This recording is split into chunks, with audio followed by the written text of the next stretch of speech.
الحمد لله نحمده ونستعينه ونستغفره ونؤمن به ونتوكل عليه ونعوذ بالله من شرور أنفسنا ومن سيئات أعمالنا من يهده الله فلا مضل له ومن يضلله فلا هادي له ونشهد أن لا إله إلا الله وحده لا شريك له ونشهد أن سيدنا وسندنا وحبيبنا وطبيبنا ومرشدنا ومحبوبنا ومولانا محمد صلى الله تعالى عليه وعلى آله وأصحابه وبارك وسلم.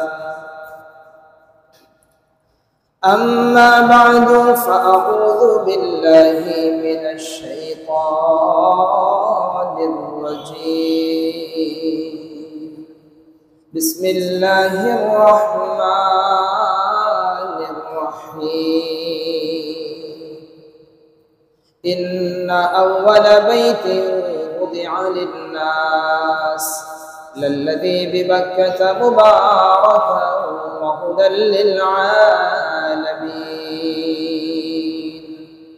اللهم صل على محمد وعلى آل محمد كما صليت على إبراهيم وعلى آل إبراهيم إنك حميد مجيد.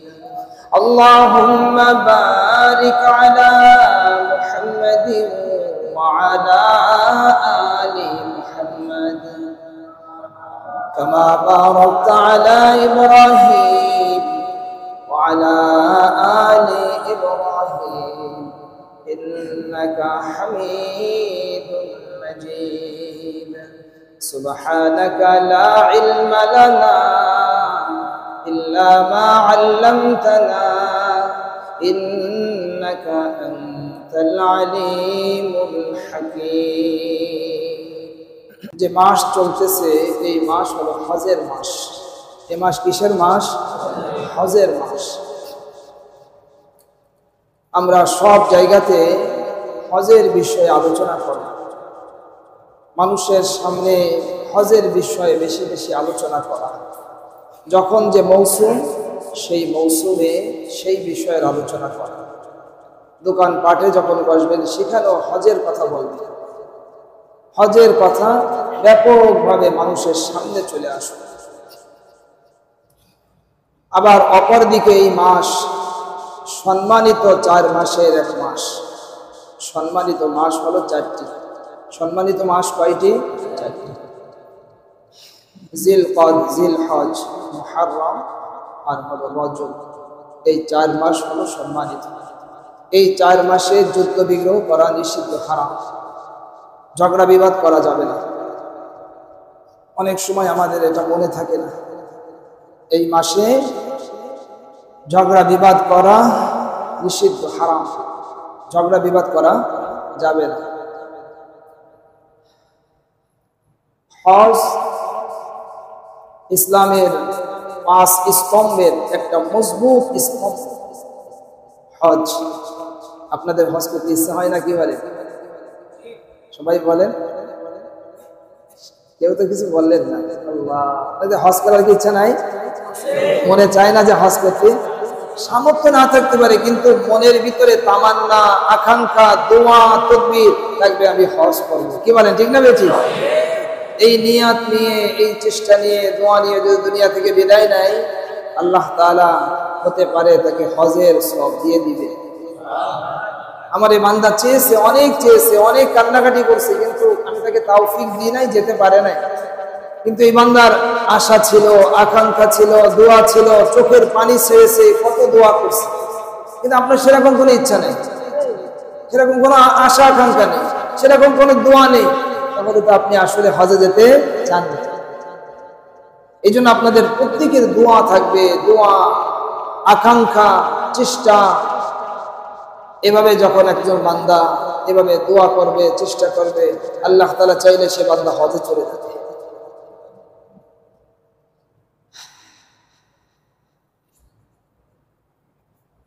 রাসূল পাক সাল্লাল্লাহু আলাইহি ওয়াসাল্লাম হিজরত করার আগে একাধিক হজ করেছেন, কিন্তু হিজরত করার পরে, মদিনাতে যাওয়ার পরে, হজ ফরজ হওয়ার পরে রাসূল পাক সাল্লাল্লাহু আলাইহি ওয়াসাল্লাম মাত্র একবার হজ করেছেন। সবাই একটু কথা বলতে পারবেন না? আপনাদের কি মন খারাপ? জিজ্ঞাসা করলে তো উত্তর দিচ্ছেন না। নবী সাল্লাল্লাহু আলাইহি ওয়াসাল্লাম কয়বার হজ করেছেন? হিজরত করার পরে একবার মাত্র হজ করেছেন, আর এটাকেই বিদায়ী হজ বলা হয়, হজ্জে বিদা। হজ্জে বিদা। নবী সাল্লাল্লাহু আলাইহি ওয়াসাল্লাম হিজরতের পরে কয়বার হজ করেছেন? সবাই বলেন, এটা বলবেন, মানুষের কাছে ব্যাপকভাবে বলবেন। নবী সাল্লাল্লাহু আলাইহি ওয়াসাল্লাম হিজরত করার পরে, হজ ফরজ হওয়ার পরে একবার মাত্র হজ করেছেন, আর এটাই বিদায় হজ। সুবহানাল্লাহ বলেন। আজকে আপনাদেরকে রাসূল পাক সাল্লাল্লাহু আলাইহি ওয়াসাল্লামের সেই বিদায়ী যে হজ, হজ্জে বিদা, এই সম্পর্কে আপনাদেরকে ইনশাআল্লাহ আলোচনা শোনাবো ইনশাআল্লাহ। যারা হজে যাবেন, হজে যাওয়ার ক্ষেত্রে আগের থেকে কিছু প্রস্তুতি নেওয়া। তার কারণ হজে যাওয়ার পরে মানুষের এইখানের যে চরিত্র, ওই চরিত্রটা ওইখানেও ফুটে ওঠে। এইখানে যদি কারোর ঝগড়া বিবাদ করার অভ্যাস থাকে, ওইখানে গিয়েও সে ঝগড়া বিবাদ করে। এইগুলো যদি আগের থেকে যদি মানুষ ট্রেনিং না নেয়, আগের থেকে যদি প্র্যাকটিস না করে, তাহলে ওইগুলোকে সে ছাড়তে পারবে। তার কারণ হজে ওখানে বিশেষ কোনো আমল নেই, বিশেষ কোনো আমল নেই, মাত্র ওই 5টা দিন আমল আছে। খুব খেয়াল করে, হজে মানুষ তো আগে যায়, যাওয়ার পরে তওয়াফ করবে, সাই করবে, উমরা করে সে হালাল হয়ে গেল, কিন্তু আলাদাভাবে আপনার বিভিন্ন কাজ করতে হবে এরকম কোনো কিছু নাই। আপনার আগের থেকে যদি এইগুলো আপনি যদি ট্রেনিং না নেন, তাহলে এই সব জিনিসগুলো কি হয় না, এই জিনিসগুলো চেঞ্জ হয় না, পরিবর্তন হয় না। দেখা যায় ওইখানে যাওয়ার পরেও মানুষ সেই কাজগুলো করে।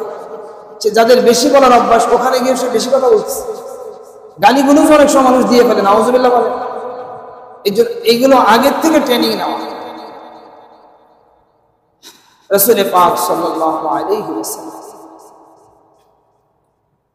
দীর্ঘ 9 বছর মদিনাতে আছেন। কয় বছর? 9 বছর। হযরত জাবের রাদিয়াল্লাহু তাআলা বলেন, দীর্ঘ 9 বছরের ভিতরে রাসূল পাক সাল্লাল্লাহু আলাইহি ওয়াসাল্লাম হজ করতে যান নাই।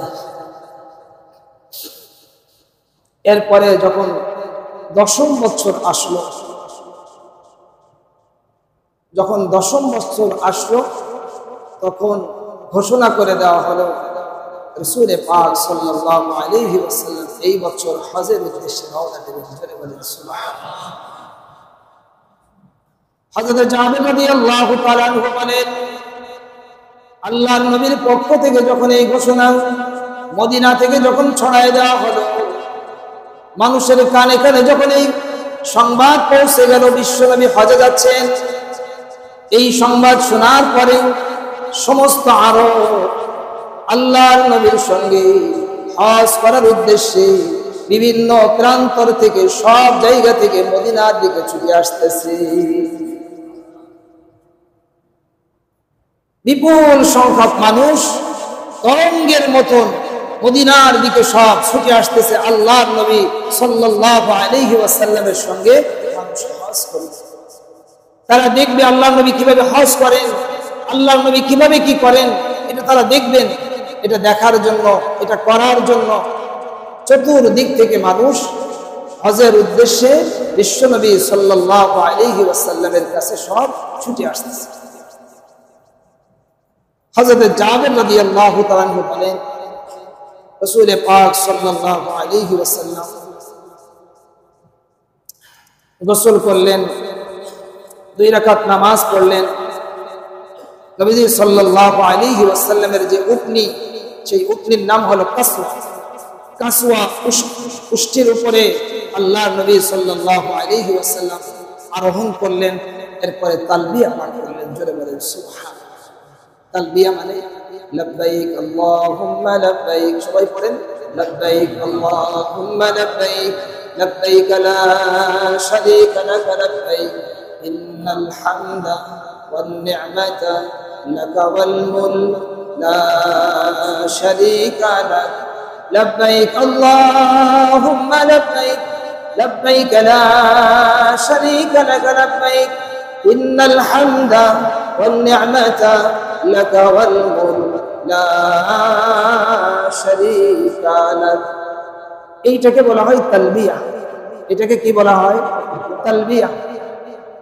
রাসূল পাক সাল্লাল্লাহু আলাইহি ওয়াসাল্লাম এই তালবিয়া পাঠ করলেন, জোরে পাঠ করলেন। এর অর্থ হলো লাব্বাইক, হে আল্লাহ আমি উপস্থিত, আপনার সব হুকুম পালন করার জন্য আমি তৈরি। জোরে বলেন সুবহানাল্লাহ। আল্লাহুম্মা লাব্বাইক, হে আল্লাহ আমি উপস্থিত, আপনার সমস্ত হুকুম আমি পালন করার জন্য আমি তৈরি, আমি রেডি আছি। জোরে বলেন সুবহানাল্লাহ।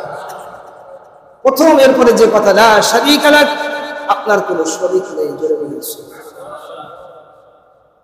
একজন মানুষ হজে যাবে মানে শিরিকের সমস্ত মূলোৎপাটন সে করে দিবে, তার সঙ্গে শিরিকের কোনো সম্পর্ক থাকবে না। জোরে বলেন সুবহানাল্লাহ। লা শারীকা লাক, আপনার কোনো শরীক নাই। ইন্নাল হামদা ওয়ান নি'মাতা, সমস্ত প্রশংসা, সমস্ত নিয়ামত সব আপনার। সমস্ত নিয়ামত কার? সমস্ত নিয়ামত কার? তাহলে কৃপণতা করি কেন? দান কেন করি না? হজে কেন যাই না? এই নিয়ামত আপনার কাছে বেশিক্ষণ থাকবে না, আপনার হাতছাড়া হয়ে যাবে। নিয়ামত থাকতে কদর করেন, হজের দিকে চলে যান, উমরার দিকে চলে যান।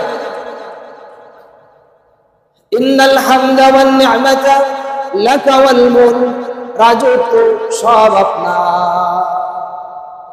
তাহলে রাজত্বের জন্য এত কামড়া কামড়ি কেন? রাজত্ব কার?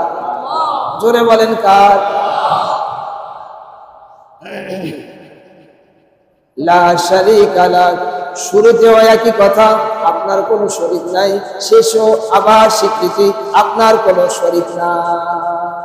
সুবহানাল্লাহ। এইভাবে রাসূল পাক সাল্লাল্লাহু আলাইহি ওয়াসাল্লাম তালবিয়া পাঠ করলেন।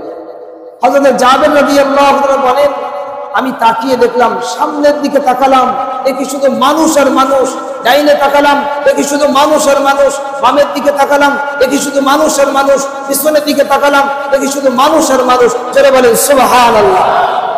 লক্ষাধিক মানুষ জমা হয়ে গেছে। কি পরিমাণ মানুষ? লক্ষাধিক মানুষ, লক্ষেরও বেশি মানুষ জমা হয়ে গেছে। আল্লাহর নবী সাল্লাল্লাহু আলাইহি ওয়াসাল্লামের সঙ্গে হজের উদ্দেশ্যে রওনা দিয়েছেন। যারা বলেন সুবহানাল্লাহ। বিশ্বনবী সাল্লাল্লাহু আলাইহি ওয়াসাল্লামের সঙ্গে নবীজি সাল্লাল্লাহু আলাইহি ওয়াসাল্লামের 9 জন বিবি আছে। কয়জন? জোরে বলেন। 9 জন বিবি আছে। আর কনিষ্ঠা কন্যা হযরত ফাতিমাতুজ জাহরা রাদিয়াল্লাহু আনহা সঙ্গে ছিলেন। এই নিয়ে আল্লাহ নবী সাল্লাল্লাহু আলাইহি ওয়াসাল্লাম রওনা দিয়ে যাচ্ছে। সঙ্গে হাজার হাজার মানুষ, সব আল্লাহর নবীর সঙ্গে রওনা দিয়েছে। জোরে বলেন সুবহানাল্লাহ। কি এক পরিবেশ, কি এক চমৎকার পরিবেশ, কি এক সৌন্দর্য, কি এক শ্রেষ্ঠত্ব আল্লাহ তাআলা দিয়েছেন। জোরে বলেন সুবহানাল্লাহ। রাসূল পাক সাল্লাল্লাহু আলাইহি ওয়াসাল্লাম এইভাবে যখন রওনা দিলেন, কিছু দূর যাওয়ার পরে হযরত আবু বকর রাদিয়াল্লাহু তাআলা আনহুর স্ত্রীর একটা সন্তান জন্মগ্রহণ করলো, মুহাম্মদ ইবনে আবু বকর। সংবাদ পাঠানো হলো, ওগো আল্লাহর নবী, আমি এখন কি করব? আল্লাহর নবী সাল্লাল্লাহু আলাইহি ওয়াসাল্লাম জানালেন, তুমি গোসল করে নাও, ভালো করে কাপড় বেঁধে নাও, আর তুমি ইহরাম বেঁধে নাও। সুবহানাল্লাহ বলেন। রওনা দিয়ে দীর্ঘদিন পরে মক্কা এসে পৌঁছালেন। আল্লাহ নবী সাল্লাল্লাহু আলাইহি ওয়াসাল্লাম। আমরা এখন কত কায়দায় চলে যাচ্ছি, প্লেনে উঠতেছি, কত দ্রুত চলে যাচ্ছি। তখন এই সুযোগ ছিল না। উটের পিঠে করে আস্তে আস্তে আস্তে আস্তে করে সেই লম্বা পথ পাড়ি দেওয়া, লম্বা পথ পাড়ি দিয়েছেন। প্রচন্ড গরম, সেই গরমের ভিতরে আল্লাহ তাআলার সব মেহমানরা সব আল্লাহর ঘরের উদ্দেশ্যে রওনা দিয়েছেন। ধরে বলেন সুবহানাল্লাহ। ফাঁকি একটা কথা বলে দেই, যারা হজের উদ্দেশ্যে যাবে তাদের সঙ্গে মোলাকাত করবেন, তাদেরকে পর্যাপ্ত হাদিয়া দিবে। কিছু পাওয়ার আশা নয়, ওই মানুষগুলো রওনা দিয়ে যাচ্ছে বাইতুল্লাহর উদ্দেশ্যে, আপনার জন্য যেন একটু দোয়া করেন। আল্লাহর নবী সাল্লাল্লাহু আলাইহি ওয়াসাল্লামের রওজা ধারের পাশে যাবে, আপনার জন্য যেন সালামটা, আপনার সালামটাও যেন সে পৌঁছে দেয়। ভাই, আপনাকে একটা হাদিয়া দিলাম, আপনি আমার সালামটা সোনার মদিনায় পৌঁছায় দিবেন তো ইনশাআল্লাহ? কম বেশ সবাই দিবে, যা পারেন তাই দিবে। তার কাছ থেকে কিছু পাওয়ার আশা নয়, তার কাছ থেকে দোয়া নেওয়া। বাইতুল্লাহ খানায় কাবা ধরে যেন সে আপনার জন্য যেন দোয়া করে, তারপরে আপনার মুলতাজামে ধরে যেন দোয়া করে। এরপরে মাকামে ইব্রাহিম আলাইহিস সালাতু ওয়াস সালামের যেখানে দাঁড়িয়ে তিনি বাইতুল্লাহ নির্মাণ করেছিলেন, মাকাম ইব্রাহিম, তার পিছনে সেখানেও দোয়া কবুল হয়। এই জায়গায় যেন তিনি দোয়া করে, সাফা মারওয়ার কাছে গিয়ে যেন দোয়া করে, এইসব জায়গায় দোয়া কবুল হয়। সুবহানাল্লাহ। আল্লাহ রাসূল পাক সাল্লাল্লাহু আলাইহি ওয়াসাল্লাম মক্কা নগরীতে চলে আসলেন। আল্লাহর নবী সাল্লাল্লাহু আলাইহি ওয়াসাল্লাম হাজরে আসওয়াদ পাথর স্পর্শ করলেন। এরপরে তওয়াফ করলেন 7 বার। কয়বার? 7 বার তওয়াফ করলেন। প্রথম 3 তওয়াফ হলো রমাল, আর শেষের 4 তওয়াফ হলো স্বাভাবিক। রমাল মানে আপনার হেলে দুলে চলা, বীরের মতন চলা। যারা হজে যাবে প্রথম 3 তওয়াফ হেলে দুলে বীরের মতন চলতে হবে, আপন জায়গায় থেকে আমল করতে হবে। সুবহানাল্লাহ বলে। একবার কাফেররা বলেছিল মুসলমানরা সব দুর্বল হয়ে গেছে। রাসূল পাক সাল্লাল্লাহু আলাইহি ওয়াসাল্লামের কানে যখন আওয়াজ পৌঁছে গেছে, আল্লাহ নবী বলেন, এই সবাই হেলে দুলে চলো, বীরের বেশে চলো। করে বলেন সুবহানাল্লাহ। কিয়ামত পর্যন্ত এভাবে চলে। প্রথম 3 তওয়াফ রমাল, নিজের জায়গায়। কেন? প্রচন্ড ভিড়, তো সামনে যাওয়া যাচ্ছে না, আপনি স্বাভাবিকভাবে এরকম করতে পারবেন না, নিজের জায়গায়। সুবহানাল্লাহ।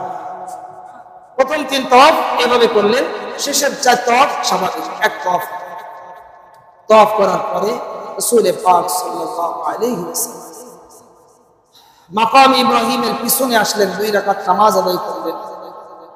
ওয়াত্তাখিযু মিন মাকামি ইব্রাহিম মুসাল্লা। আল্লাহ তাআলার নির্দেশ, আমার ইব্রাহিম আমার জন্য অনেক কুরবানি করেছে, আমি ইব্রাহিমকে স্মরণীয় করে রেখে দিয়েছি, তোমরা মাকাম ইব্রাহিমের পিছনে গিয়ে নামাজ আদায় করো। এই জন্য যারা হজে যাবে, উমরায় যাবে, মাকাম ইব্রাহিমের পিছনে গিয়ে 2 রাকাত নামাজ পড়তে হবে। সুবহানাল্লাহ। 2 রাকাত নামাজ আদায় করার পরে আবার রাসূল পাক সাল্লাল্লাহু আলাইহি ওয়াসাল্লাম হজরে আসওয়াদ পাথরের কাছে আসলেন। হজরে আসওয়াদ পাথরকে স্পর্শ করার পরে এরপরে চলে গেলেন সাফা মারওয়ায়। সাফা এবং মারওয়া 2 পাহাড়। সাফা পাহাড়ের কাছে আসলেন। আসার পরে রাসূল পাক সাল্লাল্লাহু আলাইহি ওয়াসাল্লাম আয়াতে কারিমা পাঠ করলেন, ইন্নাস সাফা ওয়াল মারওয়াতা মিন শাআইরিল্লাহ। নিশ্চয়ই সাফা এবং মারওয়া আল্লাহ পাক রব্বুল আলামিনের নিদর্শনের অন্যতম নিদর্শন। সাফা পাহাড়ের উপরে উঠলেন। পাহাড় তখন অনেক উঁচু ছিল। সাফা পাহাড়ের উপরে উঠতে উঠতে একেবারে উপরে উঠে গেলেন। সেখান থেকে বাইতুল্লাহ দেখা যায়। দেখা যাওয়ার পরে আল্লাহর নবী সাল্লাল্লাহু আলাইহি ওয়াসাল্লাম দোয়া করলেন, লা ইলাহা ইল্লাল্লাহু ওয়াহদাহু লা শারীকা লাহু লাহুল মুলকু ওয়া লাহুল হামদু ওয়া হুয়া আলা কুল্লি শাইইন কাদির। আরো দোয়া করলেন। সাফা পাহাড়ের কাছে গিয়ে যারা হজে যাবেন দোয়া করবেন, পাশে দাঁড়িয়ে বাইতুল্লাহর দিকে ফিরে দোয়া করবেন। এরপরে মারওয়া পাহাড়ের দিকে রওনা দিলেন। মাঝখানে সাই মানে অল্প একটু জায়গা আছে, উপরে নীল লাইট লাগানো, দৌড় দিতে হবে। দৌড় দেওয়ার পরে এরপরে আবার স্বাভাবিক হেঁটে মারওয়া পাহাড়ের উপরে উঠলেন। এইভাবে রাসূল পাক সাল্লাল্লাহু আলাইহি ওয়াসাল্লাম মারওয়া পাহাড়ের উপরে উঠে একইভাবে দোয়া করলেন। সাফা পাহাড়ের কাছে আসলেন। মারওয়া পাহাড়ের কাছে গেলেন, এভাবে 7 বার সাই করলেন। কয়বার? সবাই বলেন। 7 বার ঘুরলে এক তওয়াফ, আর 7 বার এভাবে কি করতে হবে? সাই। সাই মানে দৌড়ান, সাই মানে সবাই বলেন। এরপরে রাসূল পাক সাল্লাল্লাহু আলাইহি ওয়াসাল্লাম বললেন মারওয়া পাহাড়ের কাছে গিয়ে, শোনো, আমি এখন যে বিষয়টা জানতে পেরেছি, এই বিষয়টা যদি আমি আগে জানতাম তাহলে আমি সঙ্গে করে আমি কোরবানির প্রাণীর সঙ্গে আনতাম। যারা সঙ্গে করে কোরবানির পশু আনো নাই, যাদের সঙ্গে কোরবানির পশু নাই, তারা তোমরা সব হালাল হয়ে যাও। তারা কি হয়ে যাও? হালাল হয়ে যাও। আর আমি যেহেতু আমার সঙ্গে কোরবানির পশু নিয়ে আসছি, আমার সঙ্গে কি নিয়ে আসছি? কোরবানির পশু নিয়ে আসছি, এই জন্য আমি হালাল হতে পারবো না। তখন সাহাবায়ে কেরাম উমরার বিষয়টা জানতেন না, শুধু হজের বিষয়টা জানতেন, উমরার বিষয়টা জানতেন না। তোমরা উমরা করে তোমরা উমরা করেই হালাল হয়ে যাও, তোমরা হজের সময় আবার কি করবা? আবার নিয়ত করবা। প্রথমে তারা একটু চিন্তা করতেছিলেন। রাসূল পাক সাল্লাল্লাহু আলাইহি ওয়াসাল্লাম বললেন যে উমরা আর হজ, আজ থেকে উমরা আর হজ এইভাবে একত্রিত হয়ে গেল। জোরে বলেন সুবহানাল্লাহ। এক সাহাবী মালিক ইবনে জুশুম রাদিয়াল্লাহু আনহু বললেন, ইয়া রাসূলুল্লাহ, এই বিধানটা কি শুধু এই বছরের জন্য নাকি চিরকালের জন্য? রাসূল পাক সাল্লাল্লাহু আলাইহি ওয়াসাল্লাম বললেন, এই বিধানটা চিরকালের জন্য। সুবহানাল্লাহ। উমরা হজের ভিতরে ঢুকছে, হজ আর উমরা একত্রিত হয়েছে। যাদের সঙ্গে কুরবানির পশু ছিল না তারা হালাল হয়ে গেল, মাথা মুন্ডায় ফেলে। নবীজি সাল্লাল্লাহু আলাইহি ওয়াসাল্লামের সঙ্গে যেহেতু কুরবানির পশু আছে, তাই নবীজি সাল্লাল্লাহু আলাইহি ওয়াসাল্লাম হালাল হননি। আর যাদের সঙ্গে কুরবানির পশু ছিল অল্প কিছু মানুষ, তারাও হালাল হননি। হযরত আলী রাদিয়াল্লাহু তাআলা তখন ইরাকে ছিলেন, ইরাক থেকে তিনি আসছেন। আসার পরে রাসূল পাক সাল্লাল্লাহু আলাইহি ওয়াসাল্লাম জিজ্ঞাসা করলেন, হে আলী, তুমি কি নিয়ত করছো? হযরত আলী রাদিয়াল্লাহু আনহু বললেন, ইয়া রাসূলুল্লাহ, আমি নিয়ত করেছি যে আপনি যে নিয়ত করেছেন আমারও সেই নিয়ত। সুবহানাল্লাহ। বলছে, তাহলে তুমিও হালাল হতে পারবে না, আর তোমার সঙ্গেও কুরবানির পশু আছে, এই জন্য তুমিও হালাল হবে না। এরপরে যখন জিলহজ মাসের 8 তারিখ আসলো, কয় তারিখ? 8 তারিখ যখন আসলো, তখন যারা হালাল হয়ে গিয়েছিল, এইভাবে ইহরাম বাঁধাকে আপনার হজ্জে তামাত্তু বলা হয়।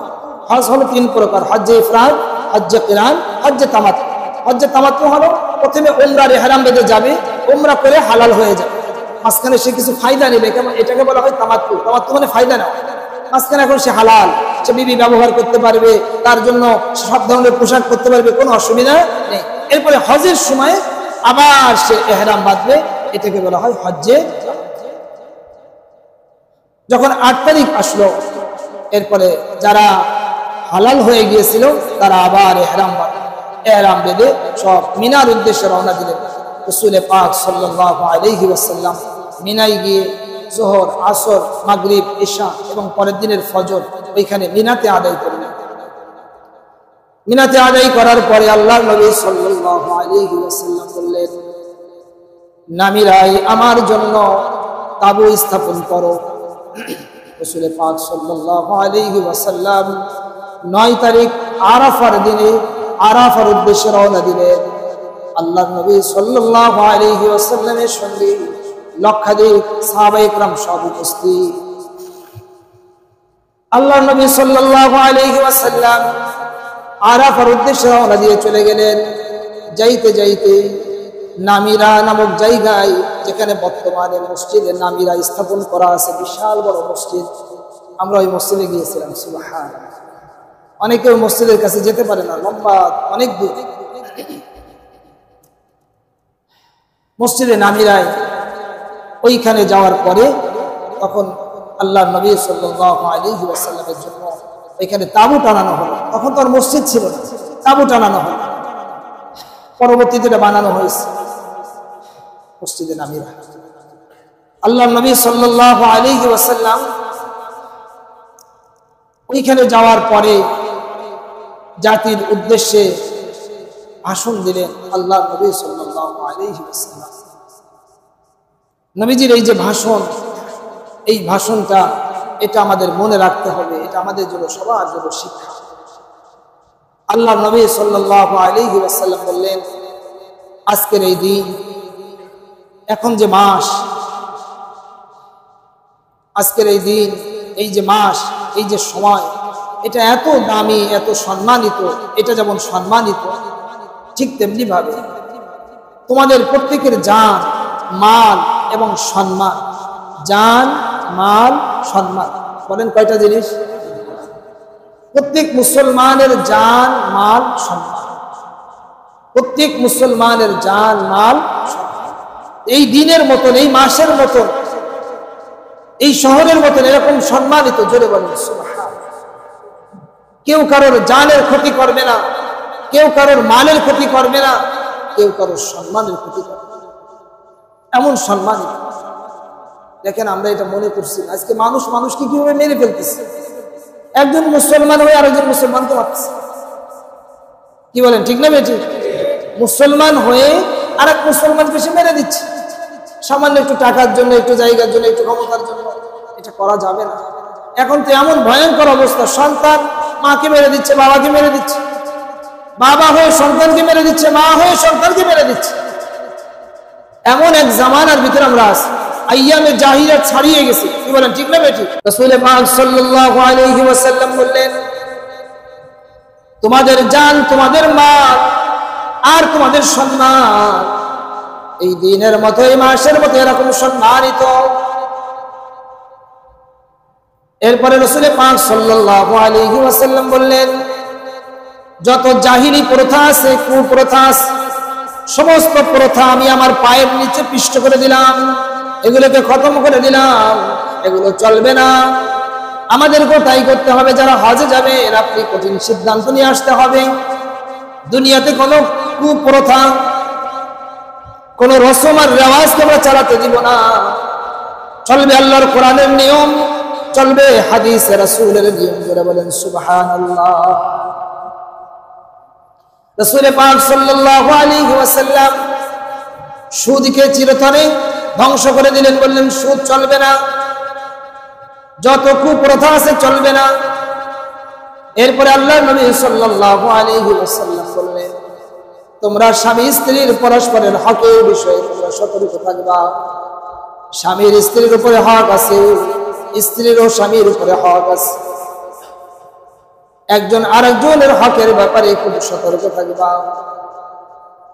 এরপরে আল্লাহর নবী সাল্লাল্লাহু আলাইহি ওয়াসাল্লাম বললেন, আমি তোমাদের জন্য দুইটা জিনিস রেখে যাচ্ছি, তোমরা যদি এই দুই জিনিসকে মজবুত ভাবে আঁকড়ে ধরো, তাহলে তোমরা কখনো পথহারা হবে না। একটা হলো আল্লাহ পাকের এই কোরআন। যারা বলেন সুবহানাল্লাহ। কোরআন আছে না নেই? কোরআন শরীফ আছে না নেই? যারা বলেন আছে না নেই? এটা কার কালাম? জোরে বলেন। আল্লাহর কালাম। পড়বে কে? পড়বে কে? আল্লাহ। আমি পড়বো? আমি আল্লাহর কালাম পড়বো না তো পড়বো কি? অধিকাংশ মুসলমান আমরা কোরআন শরীফ পড়া জানি না। ভাই কবে শিখবেন? কি জবাব দিবেন আল্লাহ তাআলার কাছে? কবরে গেলে কি জবাব দিবেন? হাসরের মাঠে কি জবাব দিবেন? জবাব রেডি করেছে আল্লাহ তাআলা। এই কালাম আপনার কাছে আছে, এটা সহজ, আল্লাহ তাআলা সহজ করে দিয়েছেন। আপনি শুধু হিম্মত করেন, দেখবেন যে আপনি করতে পারছেন। এত সহজ। যদি সহজ যদি না হতো, তাহলে ছোট বাচ্চা, 7 বছরের বাচ্চা, সে অনেক সূরা তার মুখস্থ, অনেক বাচ্চা হাফেজে কোরআন। সুবহান আল্লাহ তাআলা সহজ করে দিয়েছে। আর হলো আমার সুন্নাহ, আমার সুন্নাতকে তোমরা মজবুত ভাবে আঁকড়ে ধরবা। এই দুই জিনিসকে যদি তোমরা আঁকড়ে থাকো, তাহলে তোমরা পথ হারা হবে না। সুবহানাল্লাহ বলে। এইভাবে রাসূল পাক সাল্লাল্লাহু আলাইহি ওয়াসাল্লাম আরাফার ময়দানে ভাষণ দিলেন। এরপরে বললেন, আমি কি তোমাদের কাছে আল্লাহ তাআলার এই কথা, আল্লাহ তাআলার হুকুম আহকাম, এই বিধিবিধান, এই সমস্ত উপস্থিত তোমাদের কাছে পৌঁছে দিয়েছি কিনা? সমস্ত উপস্থিতির জবাব দিয়েছে অবশ্যই আপনি পৌঁছে দিয়েছেন, অবশ্যই আপনি পৌঁছে দিয়েছেন, অবশ্যই আপনি পৌঁছে দিয়েছেন। জোরে বলেন সুবহানাল্লাহ। রাসূল পাক সাল্লাল্লাহু আলাইহি ওয়াসাল্লাম শাহাদাত আঙ্গুল উপরের দিকে উঠিয়ে বললেন, আল্লাহুম্মা শাহাদ, আল্লাহুম্মা শাহাদ, আল্লাহুম্মা শাহাদ। ওগো আল্লাহ, আপনি সাক্ষী থাকেন, আল্লাহ আপনি সাক্ষী থাকেন, আল্লাহ আপনি সাক্ষী থাকেন। আমি আমার যে দায়িত্ব ছিল এটা আমি উম্মতের কাছে সঠিকভাবে পুঙ্খানুপুঙ্খানুভাবে পৌঁছে দিয়েছি। জোরে বলেন সুবহানাল্লাহ। রাসূল পাক সাল্লাল্লাহু আলাইহি ওয়াসাল্লাম যখন এভাবে দায়িত্ব বুঝিয়ে দিয়েছেন, সাহাবায়ে কেরামও বুঝে গেছেন যে আমাদের উপরে যে কঠিন দায়িত্ব দেওয়া হলো, এই দায়িত্ব নিয়ে এখন আর বসে থাকলে হবে না। এই জন্য সাহাবায়ে কেরাম পৃথিবীর আনাচে কানাচে সব জায়গায় তারা ছড়িয়ে পড়ছেন। জোরে বলেন সুবহানাল্লাহ। পৃথিবীতে আপনি বেশি দিন থাকবেন না, অর্থ আপনি রেখে দিতে পারবেন না, যৌবন ধরে রাখতে পারবেন না। ছেড়ে দেন, ছেড়ে দেন, টাকা ছেড়ে দেন, অর্থ ছেড়ে দেন, সময় ছেড়ে দেন। যৌবনকে আপনি ইসলামের জন্য কোরবান করেন। বিরুদ্ধ হয়ে গেছেন, লাঠি ভার করে করে ইসলামের জন্য দৌড়ান, ইসলামের জন্য অগ্রসর হন। কি বলেন, ঠিক না বেঠিক? হঠাৎ করে শোনা যাবে আপনি আর নেই, আপনি আর নেই। এই জন্য আপনার কাছে যা যা আছে এটাকে সব ইসলামের জন্য, আমার যৌবন, আমার বিদ্যা, আমার বুদ্ধি, আমার অর্থ, আমার বংশ, আমার নসল, আমার লোকজন সব আমি ইসলামের জন্য কোরবান। বলেন না সুবহানাল্লাহ। মানুষ জানে না, সারা দুনিয়াতে মানুষ জানে না, না জানার লোকের সংখ্যা সব জায়গায়। আরবেও তাই, ওখানেও মানুষ জানে না, ওখানেও মানুষ আমল ছেড়ে দিচ্ছে। আমরা নিজে বাস্তবে দেখছি, আমি নিজে বাস্তবে দেখছি। উলামায়ে কেরামের ব্যাপকভাবে যাওয়া দরকার, আপনাদের আমাদের পাঠানো দরকার। সুবহানাল্লাহ। ব্যাপকভাবে যাওয়া দরকার, আহলে ইলমদের বেশি বের হওয়া দরকার। মানুষ জানে না। একদিন আমরা আপনার তওয়াফের জায়গা আছে যেখানে মানুষ তওয়াফ, জোহরের নামাজ আদায় করতেছে। কোন নামাজ? জোহরের নামাজ। জোহরের সময় প্রচন্ড গরম, মানুষ তখন নিচের দিকে নামতে চায় না। বাইতুল্লাহ একটু নিচে, বাইতুল্লাহ কোন জায়গায়? একটু নিচে, আর এদিকে উঁচু, চতুর্দিকে হলো বিল্ডিং, মাঝখানে ফাঁকা জায়গা, ওখানে কোনো সামিয়ানা নেই, প্রচন্ড গরম। ওই সময় দুপুরের টাইমে সবাই নামতে সাহস পায়। আর তখন তো আমি আরো যুবক ছিলাম, সাহস করে নামতে হবে। নেমে গেলাম, প্রচন্ড গরম, কিন্তু নিচে গরম না, উপরে গরম। আমার পাশে একজন যুবক দাঁড়িয়েছে, কালো মানুষ। আমি নামাজ পড়তেছি, ও কিছু করে না, হাত ওঠায় না, কিছু করে না, এমনি দাঁড়াইছে সোজা। আমি নামাজ পড়ার পরে আমি ওর সঙ্গে কথা বলবো, এমনি ইশারায় বলতেছি, তুমি আমি যা করবো তুমি তাই করো। আমি বুঝতে পারছি এ কিছু জানে না, এ কিছু জানে না, একে শেখানো হয়নি। হাজারো মানুষ, হাজারো যুবক, হাজারো মুসলমান জানে না। আপনি যতটুকু জানেন ও জানে না। আপনি ওঠেন আপনার জায়গা থেকে, আপনাদেরকে ওঠানোর জন্য আমরা বহু চেষ্টা করতেছি, কিন্তু জায়গা থেকে আপনারা নড়তে চান। একটু নড়ে ওঠেন, আপনার জায়গা থেকে আপনি নড়েন। আমি যতটুকু জানি আমার এই ভাইটা জানেন, ওকে জানাতে হবে। হিম্মত করা যায় না? ইনশাআল্লাহ নিয়ত করেন, হাত উঁচু করেন, হাত উঁচু করেন, সবাই হিম্মত করেন। ইনশাআল্লাহ আল্লাহ তাআলা প্রত্যেককে কবুল করেন। বলেন আমিন। আল্লাহ নবীর জন্য তৈরি হন। সোনার মদিনা থেকে আল্লাহ নবী খবর রাখতেছে, প্রতি সপ্তাহে আল্লাহ নবীর কাছে আমল পেশ করা হচ্ছে। আমার উম্মতরা করে কি? লক্ষ লক্ষ কোটি কোটি উম্মত মুসলমান করে নাকি? সুদের ভিতরে জড়িত, মিথ্যার ভিতরে জড়িত, এগুলো করার টাইম আমাদের আছে? বলেন ভাই, কথা বলেন, করার টাইম আছে এগুলো? একে বললাম যে আমি যা করি তুমি তাই করো, ও আমার সাথে সাথে সত্যি তাই করতেছে। আমি বলছি এখানে হাত বাঁধো, হাত বাঁধছি, এর এমন করো, আমি যা করবো তুমি তাই করো। সুবহানাল্লাহ। নামাজ ফরজ হয়ে গেল, বললাম আমার সাথে চলো, আমরা দুজন তওয়াফ করি। ওকে আমি সব কিছু শিখালাম, চলো একসাথে তওয়াফ করলাম। তওয়াফ করে মাকাম ইব্রাহিমের পিছনে গেলাম, 2 রাকাত নামাজ পড়লাম। নামাজ পড়ার পরে একসাথে দোয়া করলাম। দোয়া করার পরে ও আমার পরে অনেক খুশি হয়ে গেছে, বলছে চলো আমার সাথে। সুবহানাল্লাহ বলেন, চলো আমার সাথে। ও আরো ওর ভাই বেরাদার যারা আছে সব নিগ্রো। ওরা কোন দেশের যেন? Indonesia, Nigeria. ওদেরকে ডেকে আছে, ডেকে আনে একসাথে বলছে তোমার একটা ছবি নেবো। আমি না, ছবি নেওয়া লাগবে না, না না আমি নেবই নেব, একটা ছবি নেবে আমার একসাথে। না না ওটার দরকার নেই। ভাই মানুষ জানে না, একদিনের ঘটনা আপনাদের শুনুন। আর একদিন বসে আছে একদম বাইতুল্লাহর সামনে বসা, বাইতুল্লাহ মনে করেন এই যে বাইতুল্লাহ, এখানে আমরা বসে আছি আসরের পরে। আর এক ভাই বসা, দেখি যে তার মুখে দাড়ি নেই, এমনি লিবাস টিবাস ভালো। তার সাথে আমি কথা বললাম, ভাই ব্যাপার কি? লাইসা লিহিয়া, লিহিয়া নাই কেন, দাড়ি নাই কেন তোমার? তখন সে কি যেন বললো আর কি, সে বিভিন্ন কথা বললো। তখন আমি বললাম যে ভাই এটা না দাড়ির বিষয়, সরি আমি বলছি কাপড়। বেশিরভাগ আপনি যদি সৌদি আরবে যান দেখবেন এদের বেশিরভাগ সব কাপড় হলো জুব্বা, সব টাকনুগিরার নিচে জমিন দিয়ে ঘেসে যাচ্ছে। আমাদের দেশে হলো পুরুষরা টাকনুগিরার নিচে প্যান্ট পরে, আর এরা হলো জুব্বা পরে সব টাকনুগিরার নিচে। এটা সুন্নাত নয়, এটা সুন্নাত নয়, খেলাফে সুন্নাহ। এটার জন্য কঠিন শাস্তি হবে। আমি তখন তাকে বললাম হাদাল লিবাস, লিবাস এর এই অবস্থা কেন? তখন সে কি যেন একটা জবাব দিল। আমি বললাম যে না, হাদা সুন্নাত রাসূলিল্লাহি সাল্লাল্লাহু আলাইহি ওয়াসাল্লাম, এটা আল্লাহর নবী সাল্লাল্লাহু আলাইহি ওয়াসাল্লামের সুন্নাহ। হাদিস শরীফে আসছে ফিল বুখারী।